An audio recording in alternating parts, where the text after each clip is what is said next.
Hello నమస్తే అందరికీ. Welcome back to my channel Sri Darshanam.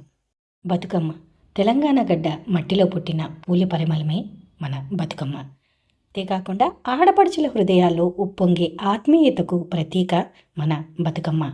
Bathukamma అంటే ఒక్క పూల పండుగే కాదు, మన బ్రతుకుల సంతోషాల గాథ. మనం భూమాతకు అర్పించే కృతజ్ఞత, మన తెలంగాణ ఆడపడుచుల హృదయ స్పందన కూడా. అమ్మలా భావించి గౌరవంగా ఈ తీర్చిదిద్దే బతుకమ్మ తయారు చేయడం ఒక ప్రత్యేక కళగా చెప్పొచ్చు. ఇది అందరికీ రాదండోయ్, దీనికి కూడా చాలా నైపుణ్యం కావాలి. మేమైతే స్కూల్లో రంగురంగుల చీరలతో స్కూల్ని అందంగా పండుగ వాతావరణాన్ని అయితే తెచ్చేశాము. ఇవే కాక మా పిల్లలు ఎంతగానో ఇష్టపడే స్టెప్పులు వాళ్ళ చేత వేయించాం.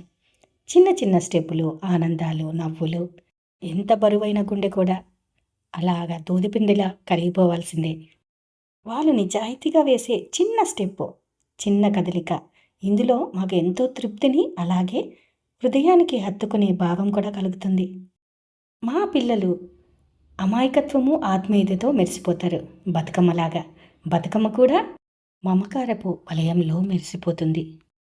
దీపాన్ని వెలిగించి తులసమ్మకు నమస్కారం చేసుకొని పండుగనైతే ప్రారంభించాం. ఒక్కొక్కళ్ళుగా బతుకమ్మని తీసుకొని వచ్చి అలా పెట్టినప్పుడు అది ఒక పూల సముద్రంలా తోచింది. ఇలా ఒక్కొక్కరు ఒక్కొక్క బతుకమ్మను తెస్తున్నప్పుడు మాకు అమ్మవారే తీసుకుని వస్తున్నామా అనిపించింది. ఇక్కడ టీచర్స్ పిల్లలనే భేదం లేకుండా ప్రతి ఒక్కరు కూడా కలిసి పాటలు పాడి కోలాటమాడి ఎంతో ఆనందంగా గడిపాము. మా స్కూల్లో జరుపుకున్న ఈ బతుకమ్మ సంబరాలు ఒక పండుగ